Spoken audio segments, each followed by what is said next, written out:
Sud Soir, le journal. Bonsoir, 18h dans nos studios, la même heure sur toutes les pendules de nos stations régionales, c'est l'heure du journal. Après 2 mois de lutte, Aar Li Ñu Bokk Ñoo Lank et Doy Na tirent un bilan satisfaisant de leurs actions. Malgré tout, des plateformes rappellent à l'État que beaucoup reste à faire. Des doléances ne sont pas encore satisfaites. Si rien n'est fait, elles vont manifester vendredi 14 pour obtenir gain de cause.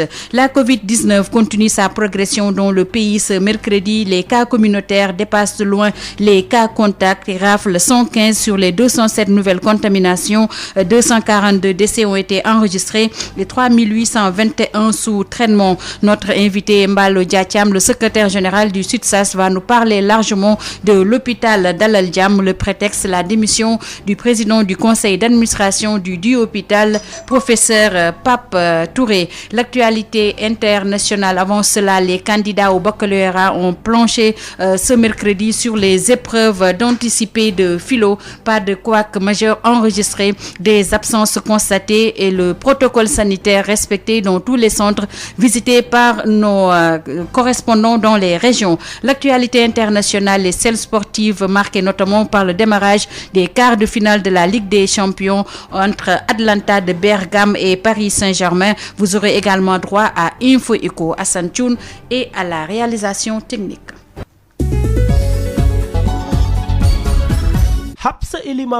Bonsoir et bienvenue à cette édition. Je vous le disais en titre, Aar Li Ñu Bokk, après 2 mois de lutte, Aar Li Ñu Bokk Ñoo Lank et Doy Na se disent satisfaits des résultats obtenus après la marche du 17 juillet dernier. Toutefois, beaucoup d'autres dossiers restent en suspens, tels que la privatisation de l'eau en milieu rural, le droit des travailleurs de l'autoroute à péage, entre autres. Si aucune solution n'est trouvée par le gouvernement, ces collectifs comptent battre le macadam vendredi prochain. Pour se faire entendre, les détails, c'est avec l'un des porte-parole de ces 3 plateformes, Aar Li Ñu Bokk Ñoo Lank et Doy Na. Il se nomme Ababacar Kane, il est avec Ismaïla Marcel Koli. On a eu les 189 contractuels des ex-travailleurs de la Sénélec qui ont bénéficié de contrats dûment signés. On a l'accélération de la prise en charge des dossiers de Gadaye. Les travailleurs de King Fahd Palace ont été reçus par l'État. Le collectif de Guéro a été reçu aussi. Les étudiants de l'UVS ont été reçus par l'administration. Des décisions du Conseil des ministres pour orienter les bacheliers.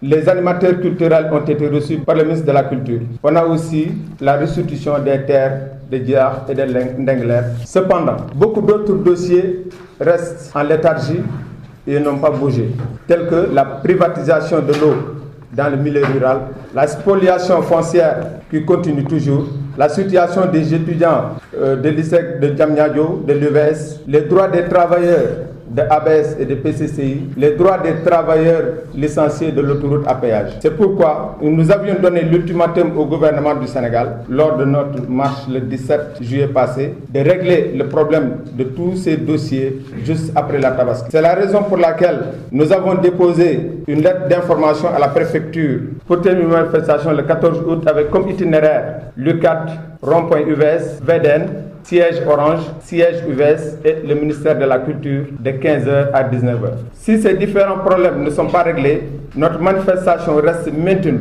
pour la marche du vendredi 14 août 2020.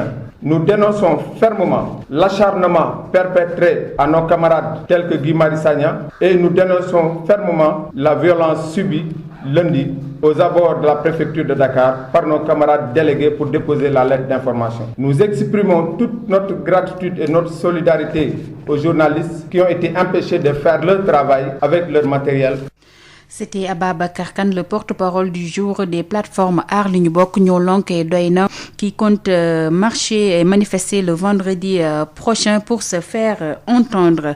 Retenez avec nous ce communiqué du CNRA, le Conseil national de régulation de l'audiovisuel, concernant une décision portant condition de poursuite de la diffusion de la série Infidèles par la Sen TV. Vu la plainte du collectif des plaignants contre les dérives audiovisuelles le 6 août 2020 et vu les nombreuses autres plainte protestation reçue de Sénégalaises et de Sénégalais contre la série Infidèles, le CNRA ordonne à la Sen TV de ne plus diffuser des propos, comportements et images jugés indécents, obscènes ainsi que des séquences et propos susceptibles de nuire à la préservation des valeurs, sensibilités et identités culturelles et religieuses et de ne plus diffuser ou rediffuser la série Invitel avant 22h30. Le CNRA, toujours à travers ce communiqué, poursuit donc d'extirper des bandes annonces de cette série les scènes susceptibles de heurter la sensibilité du jeune public et d'insérer de manière visible et pendant toute la durée de la série un pictogramme rond de couleur blanche avec l'incrustation de moins de 16 ans en noir. Le non-respect de la présente décision, outre l'interdiction définitive de toute diffusion ou rediffusion de la série, expose la Sen TV aux sanctions prévues par la loi portant création du CNRA. La présente décision prend effet à compter de sa notification et elle sera enregistrée et publiée partout où besoin sera, selon l'Assemblée du CNRA, signé donc le président du CNRA. Sud FM. Et nous parlons de la situation du jour de la Covid-19. Le ministère de la Santé et de l'Action sociale a recensé 207 nouvelles contaminations. Les cas issus de la transmission communautaire dépassent de loin ceux de cas contacts avec 115 enregistrés aujourd'hui. Les détails avec le directeur de la prévention, Dr El Hadj Mamadou Ndiaye, que nous écoutons. Sur 1842 tests réalisés, 207 sont revenus positifs, soit un taux de positivité de 11,24%. Les cas positifs sont répartis comme suit. 92 cas contacts suivis par nos services et 115 cas issus de la transmission communautaire répartis entre communes ou quartiers suivants. Ziguinchor en a 12, Saint-Louis en a 11, Thiès en a 10, Mbao 6, Keur Massar 5, Almadies 4, Guédiawaye 4, Liberté 6, 4, Les Maristes 4, Cité Djilimbaye 3, HLM 5 3, Kolda 3, Mékhé 3, Ngor 3, Parcelles Assainies 3, Richard Toll 3, Rufisque 3, Cité Port 2, Dakar Plateau 2, Kédougou 2, Mbour 2, Médina 2, Ouest Foire 2, Popenguine 2, Yoff 2, Bounkiling 1, Cambérène 1, Castor 1, Derklé 1, Dieuppeul 1, Fatick 1, Khombol 1, Liberté 1, Matam 1, Mermoz 1, Nord Foire 1, Ouakam 1, Pikine 1, Saraya 1 et Sédhiou 1. 74 patients hospitalisés ont été contrôlés négatifs et déclarés guéris. 52 cas graves sont pris en charge dans les services de réanimation. 4 décès ont été enregistrés ce mardi 11 août 2020. L'état de santé des autres patients est jugé stable. À ce jour, 11 587 cas ont été déclarés positifs, dont 7 523 guéris, 242 décédés et donc 3 821 sous traitement. C'était le docteur Mamadou Ndiaye, directeur de la prévention, qui nous donnait donc le point du jour concernant la Covid-19. Ziguinchor enregistre aujourd'hui 23 cas, dont 12 issus de la transmission communautaire et un décès. Ben Michel Kanfoudi. La région de Ziguinchor s'enlise dans la pandémie à Covid-19. 12 nouveaux cas issus de la transmission communautaire, 11 cas contacts et un décès ont été enregistrés ce mercredi. 3 cas graves sont actuellement suivis au centre de traitement des épidémies et malgré ces chiffres qui font froid au dos, un relâchement total est noté chez les populations. Cette situation alarmante inquiète les autorités de la région qui ont initié des séries de concertations pour stopper l'hémorragie. Pour le député maire de Ziguinchor, Abdoulaye Baldé, une synergie d'action est plus que nécessaire. Si on fait un peu le parallèle de les chiffres officiels dont nous disposons, qui nous renseignent que sur les 241, 129 sont des cas communautaires. 7 quartiers où les foyers existent, des foyers de contamination. Donc, nous avons donné des indications aux délégués des quartiers, à ces associations de jeunes, pour que la lutte s'organise. Nous allons y mettre nos moyens, mais de façon générale, nous avons en tout cas sonner l'alerte et puis ressonner la mobilisation pour que toutes ces synergies convergent. Le Conseil régional de la jeunesse va même plus loin en plaidant pour des sanctions sévères contre ceux qui bravent les mesures barrières.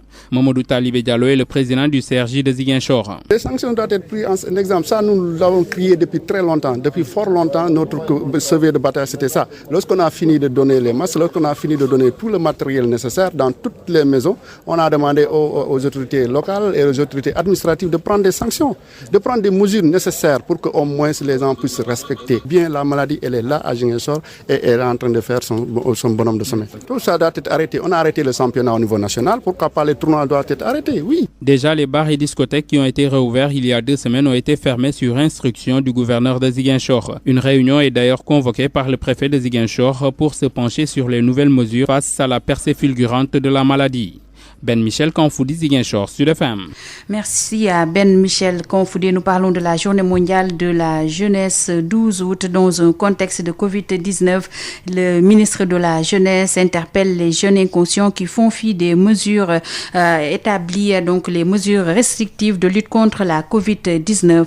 Nena Fatoumata Tall s'en explique au micro de Mame Diarra Da Silva. Les jeunes, de manière générale, ont très tôt pris conscience de la crise sanitaire liée au coronavirus et ils se sont en conséquence investis dans la sensibilisation à l'adoption des gestes barrières. Et j'en veux pour preuve l'implication volontaire et citoyenne du Conseil national de la jeunesse, la participation également active d'autres mouvements et associations de jeunes. Et c'est le lieu pour moi de réitérer à tous ces milliers de jeunes mes félicitations et encouragements à poursuivre et renforcer leur engagement dans la lutte contre cette pandémie.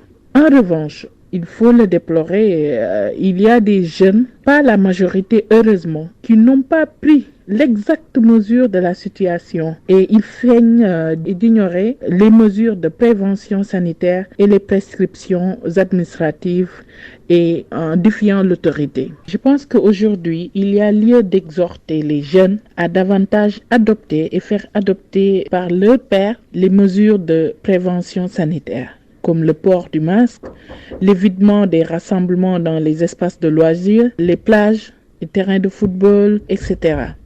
Et nous devons surtout, en complément des mesures administratives contraignantes, poursuivre, accentuer la sensibilisation chez les jeunes qui font fi des mesures de prévention en leur faisant comprendre qu'ils portent une grande responsabilité dans le bien-être de leurs parents. Il a été établi que les jeunes qui sont pour la plupart des porteurs asymptomatiques, ils constituent plus de 50% des malades et transmettent souvent le virus aux personnes âgées qui en souffrent le plus dans nos maisons. C'est pourquoi ces jeunes doivent être amenés à respecter les mesures barrières pour le bien de chacun et plus particulièrement les parents, grands-parents également qui sont atteints de comorbidité.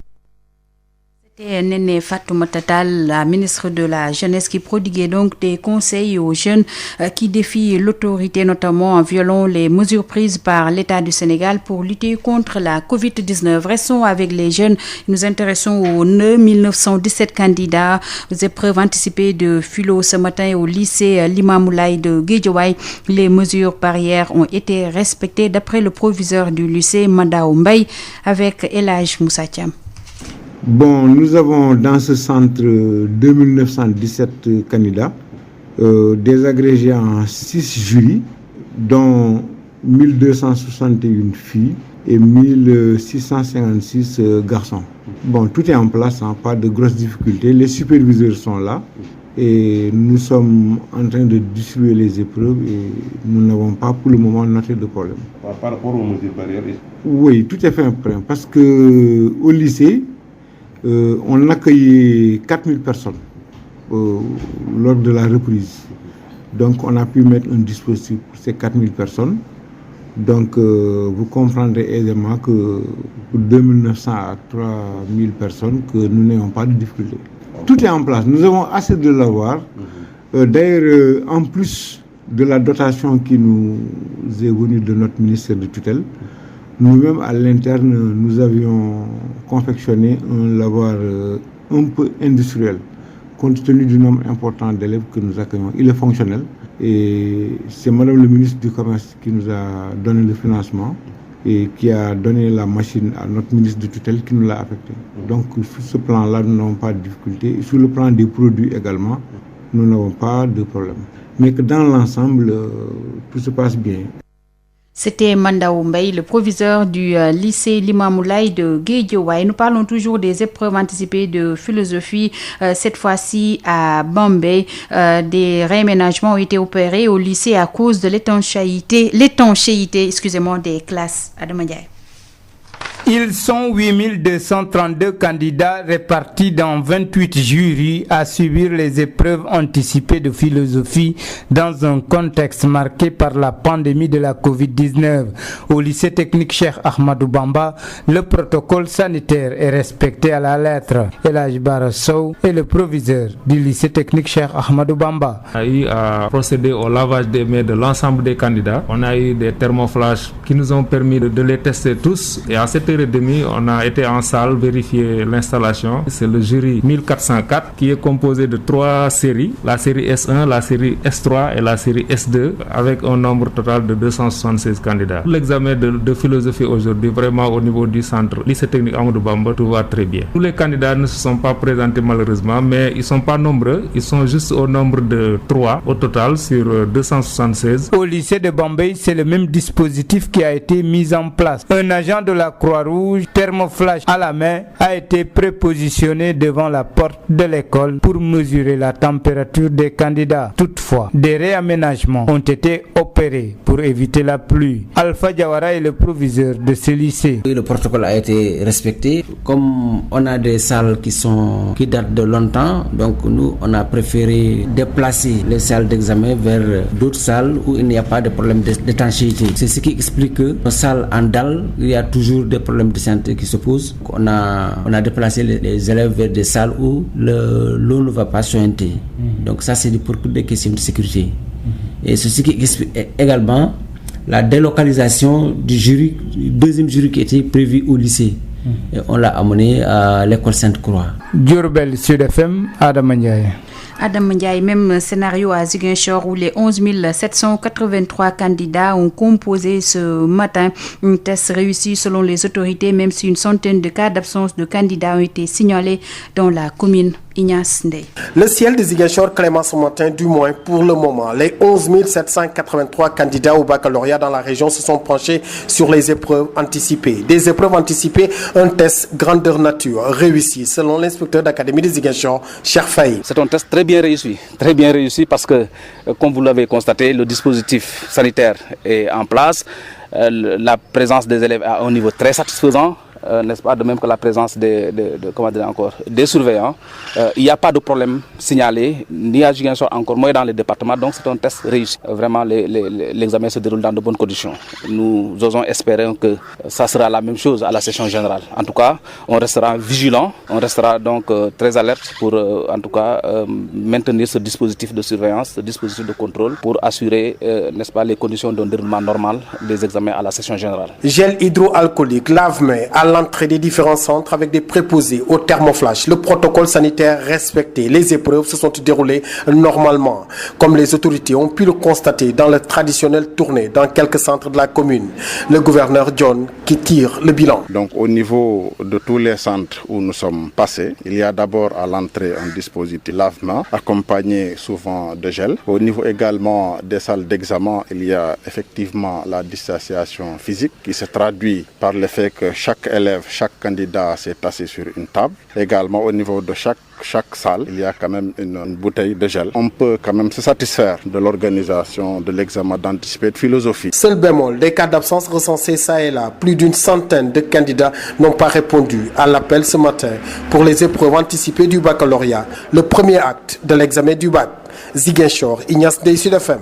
Ignace Ndeye, nous restons dans le sud du pays. Après Ziguinchor, nous nous rendons dans le Pakao à Sédhiou. Les techniciens des eaux et forêts appellent à une exploitation rationnelle des ressources forestières pour combattre la pauvreté. Le quota annuel alloué à l'exploitation est de 7%, largement en deçà des autorisations. D'autres s'adonnent à des coupes illicites de bois. Le nouvel inspecteur régional et commandant des eaux et forêts de Sédhiou sensibilise les communautés sur les opportunités du couvert végétal. Moussa Dramé. Le défi de la protection des massifs forestiers contre les coupes illicites et à grande échelle de bois est au cœur des préoccupations des techniciens des eaux et forêts de la région de Sédhiou. Lors d'une tournée qu'il a initiée la semaine dernière, le nouvel inspecteur régional et commandant des eaux et forêts de Sédhiou a fait savoir que le quota de consommation affecté à la région de Sédhiou est bien en deçà de ce qui est autorisé. En clair, précise Ismaël Nyang, pendant que des trafiquants déciment des espèces protégées, il y a bien une possibilité de générer des ressources sans pour autant compromettre le couvert végétal.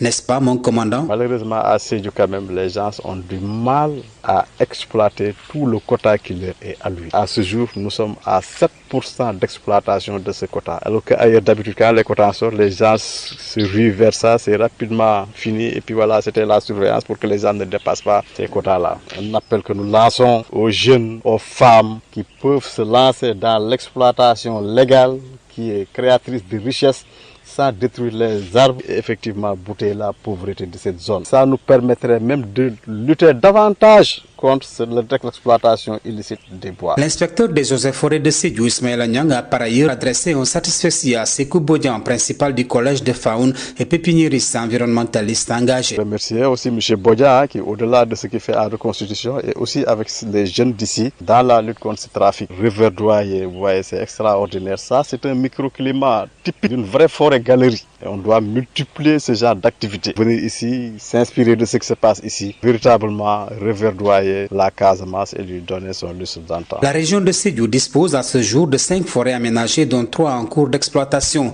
Et si cette exploitation est rationnellement planifiée, la région va se libérer et pour toujours de ces trappes de pauvreté. Moussa Dramé, Sédhiou, Sud FM. Sud International. À Bamako, la manifestation du M5, le mouvement du 5 juin, s'est poursuivie ce matin. Beaucoup de manifestants accompagnés des leaders du mouvement sont restés au monument de l'indépendance avant d'être dispersés par les forces de l'ordre. Correspondant Sori Ibrahim Maïga. La manifestation d'hier s'est prolongée jusqu'au matin de ce mercredi. Militants et leaders du M5 ont veillé à la place de l'indépendance pour attendre la démission du président Ibeka. Sous la fraîcheur de la pluie qui a arrosé la capitale malienne et dans une ambiance festive, ils s'y sont installés avec des nattes et des moustiquaires. Une grande partie des manifestants restés sur place ont bénéficié de la générosité de certains Maliens qui ont assuré les restaurations sur le boulevard. Pas de réponse de la part du gouvernement jusqu'au matin aux environs de 8 heures. Sauf qu'à cette heure, les forces de l'ordre ont fait usage de gaz lacrymogène pour disperser la foule qui a finalement déguerpi les lieux. Dans d'autres régions aussi du pays, le mot d'ordre du M5 a été suivi, comme à Tombouctou, Kaï, Sigasso et la diaspora.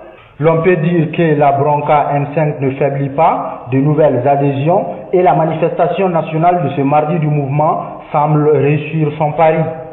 Comme clamé par le leader moral du regroupement, il n'y a pas eu de barricade ni de paralysie au niveau de la circulation. Mais lors des échauffourées de ce matin, quelques manifestants ont jeté des pierres à l'endroit des forces de sécurité au niveau des axes qui mènent vers le monument de l'indépendance. Sori Ibrahim Mega, Bamako, Sud FM. Sori, une opération de désarmement dégénère au Soudan du Sud. Au moins 127 personnes ont été tuées ces derniers jours dans des affrontements entre soldats et des jeunes d'une communauté locale du nord du Soudan du Sud, a indiqué à l'AFP le porte-parole de l'armée. Cette région avait déjà été rendue instable par des affrontements intercommunautaires récents.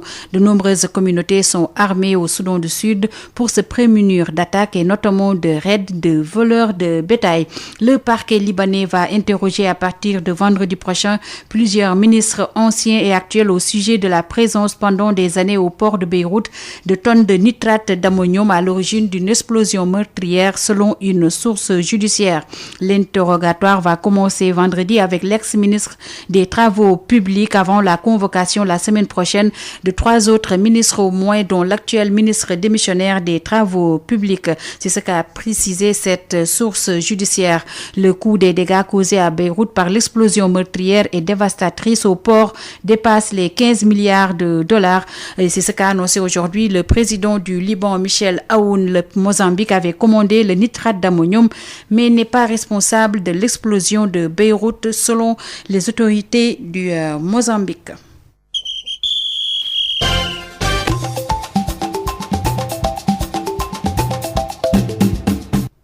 Vous l'avez compris, nous allons parler de sport, de football, notamment avec le démarrage des quarts de finale de la Ligue des Champions ce soir. Atalanta de Bergame contre Paris Saint-Germain, un match qui sera très équilibré, mais le Paris Saint-Germain part favori. Propos du coach d'Oslofa, Arli Camara, joint par Oudine Minkilan. Sera disputé après-demain parce que vous savez, les deux équipes sont des équipes qui se sont très très bien préparées par rapport à ce match. Et c'est un match couperé. Cette fois-ci, il n'y aura pas d'aller-retour, c'est un aller simple. Et donc, chaque équipe va défendre sa chance. Et vous savez que le Paris Saint-Germain est une équipe avec beaucoup d'individualité.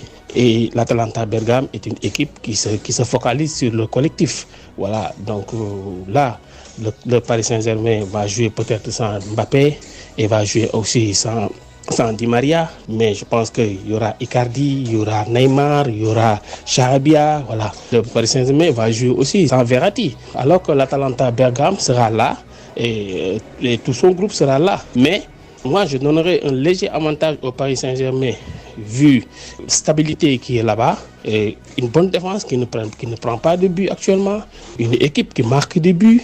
Et par contre, l'Atalanta de Bergame est une équipe qui joue très bien au football, mais qui manque d'expérience par rapport au Paris Saint-Germain. Voilà, donc moi, je donnerais un léger avantage au Paris Saint-Germain pour ce match-là. C'était donc le coach d'Oslofa, Arli Camara, joint par Odile Minkilan.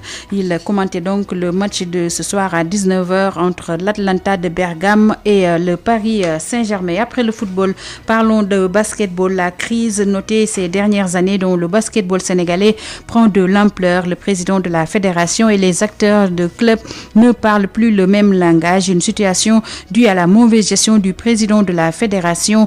Propos de l'ancien international sénégalais Viendoy avec Odile Minkilan. Moi, je pense qu'il y a un manque de concertation, il y a un manque de communication, il y a un manque de sérieux par rapport à la gestion de cette fédération-là et au management aussi.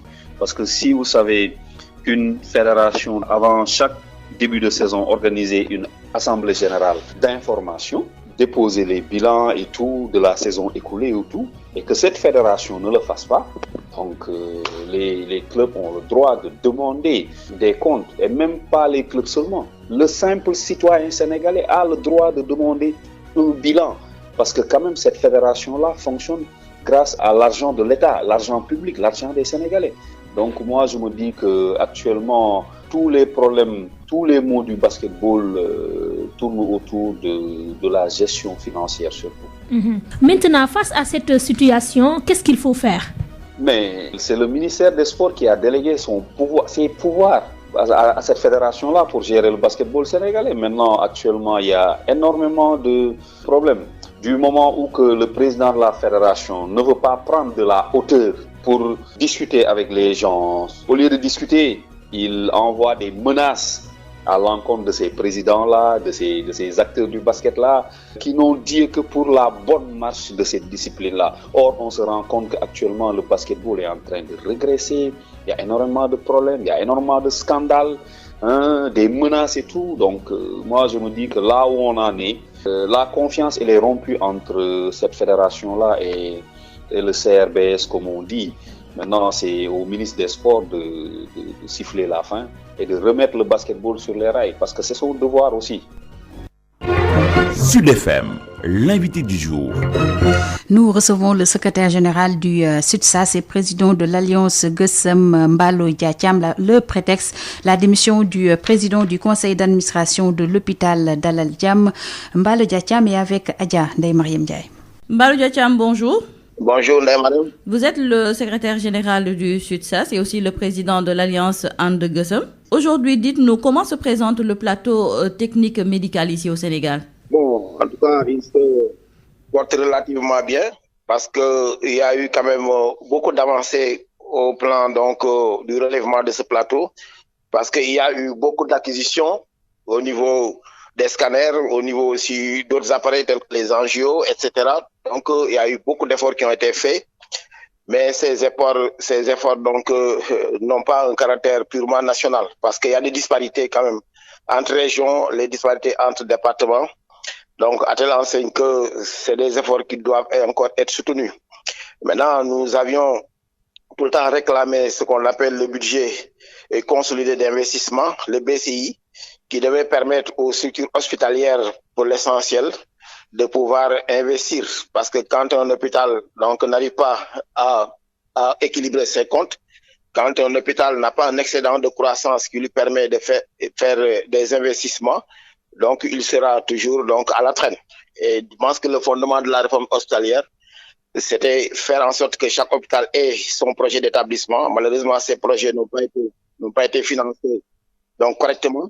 Et de ce point de vue, donc nous avons des gaps extrêmement importants, ça et là.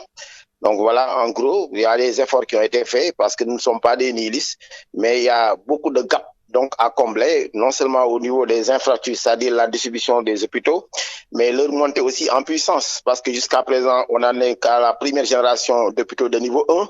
Or, dans une pyramide, la base doit être plus large. Donc aujourd'hui, avec la perspective départementale, donc nous pensons que chaque département aurait dû disposer son hôpital, donc de niveau 2, pourquoi pas de niveau 3.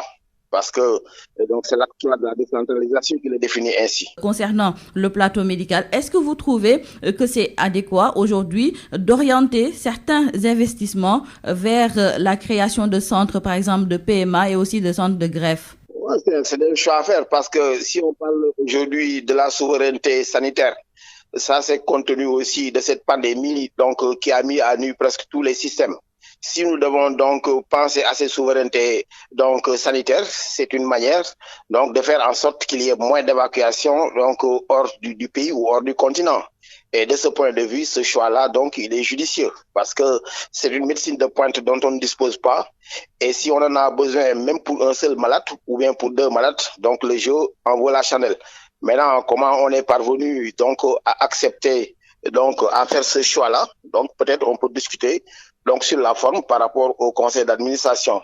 Donc s'il s'agit maintenant principalement de l'hôpital Dalal Jamm de Guédiawaye, nous avons tout le temps protesté parce que c'est un hôpital qui a commencé à être construit depuis 2006. On est presque en 2016. Et c'est un hôpital qui déjà a connu près de 32 milliards donc de génie civil, d'investissement génie civil et près de 16 milliards d'équipements. Et nous avions même dit dans une de nos déclarations, vous pouvez voir les archives, que c'est un hôpital qui a encore un gros dispensaire. Parce que jusqu'à un passé récent, c'est un hôpital qui ne faisait que de l'hôpital de jour. Or, c'est un hôpital de dimension internationale parce que c'est un hôpital qui dispose même d'un héliport. Donc, il y a toutes les commodités normalement et il y a de grands espaces pour Dalal Jamm. Donc, Dalal Jamm constitue un problème. Et ceux qui étaient là aussi jusqu'à présent, je pense que devaient donc pouvoir faire davantage. Donc, ça, c'est notre intime conviction. Bon, maintenant, quand il s'agit de choix à faire et que peut-être le conseil d'administration n'aurait pas été saisi, ou bien c'est d'autres, disons, responsables de l'hôpital qui ont dû présenter le projet au chef de l'État, qui a ce projet donc qui a pu charmer le chef de l'État ou bien qui a dû le convaincre au point donc de prévoir donc ce pactole.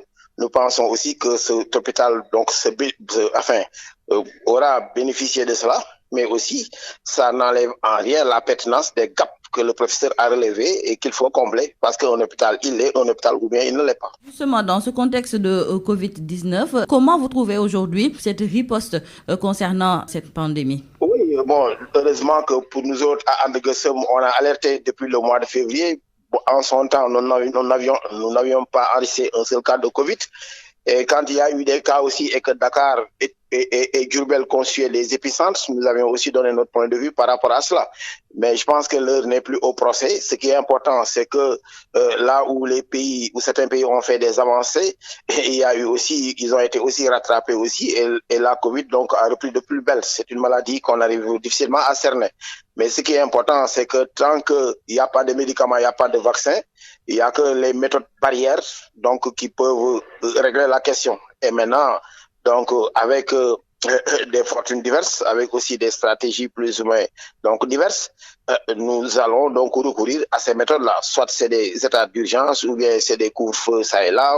Mais en tout cas, le masque conçu aujourd'hui, tout comme aussi la distanciation physique et le lavage des mains, conçu en tout cas des méthodes qui sont partagées dans le monde entier et auxquelles donc nous adhérons. Maintenant, une question aussi, c'est de décréter le port du masque, mais une autre question aussi, c'est d'amener aussi les populations à accepter donc le changement, parce que la dynamique du changement aussi, pour ne pas dire le management du changement pose problème, parce que il s'inscrit dans la durée. Et dans cette durée-là, donc, est-ce que le virus aura le temps de nous d'attendre les Sénégalais pour que les Sénégalais s'ajustent par rapport au comportement du monde entier?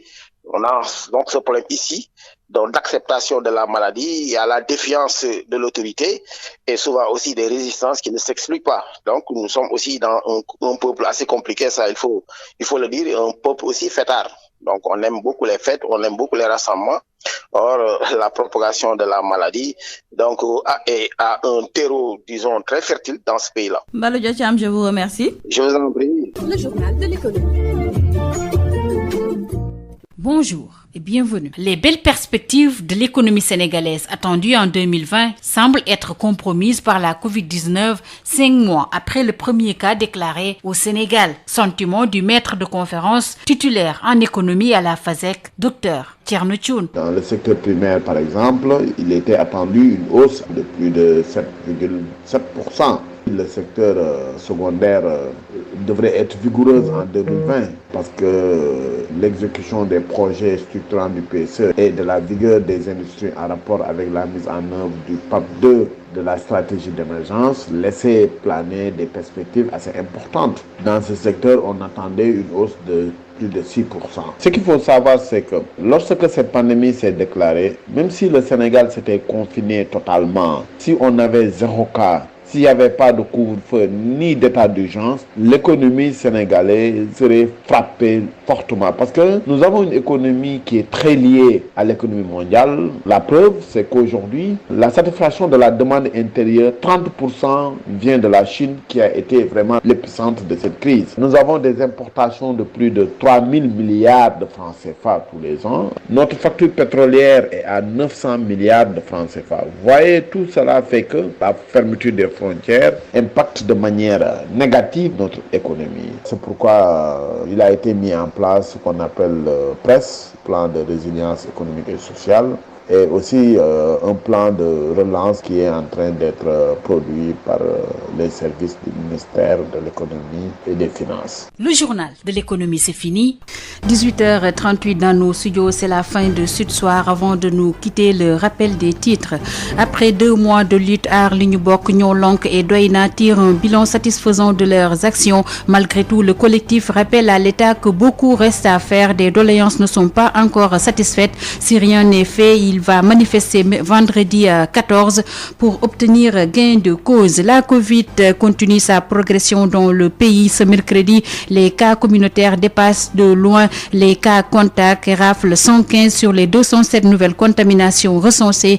242 décès ont été enregistrés et 3821 malades sous traitement. Notre invité Mballo Dia Thiam, le secrétaire général du SUTSAS, nous a longuement parlé de l'hôpital Dalal Jamm. Le prétexte, la démission du président du conseil d'administration, professeur Pape Touré. Les candidats au baccalauréat ont planché ce mercredi sur les épreuves d'anticipé de philo. Pas de couac majeur enregistré, des absences constatées et le protocole sanitaire respecté dans tous les centres visités par nos correspondants. Vous avez eu droit à l'actualité internationale et celle sportive marquée notamment par le démarrage des quarts de finale de la Ligue des Champions. Atlanta de Bergame va croiser Paris Saint-Germain. Ce sera tout de suite à 19h. Vous avez également eu droit à Info Éco. Hassan Thioune était à la réalisation technique. Nous le remercions. Merci également à vous, chères auditrices et auditeurs de Sen Radio. Nous sommes mercredi et comme tous les mercredis, vous avez rendez-vous dès 19h avec le doyen Makhtar Sall dans Warui. Ce soir, avec ses invités, Makhtar Sall va parler d'environnement.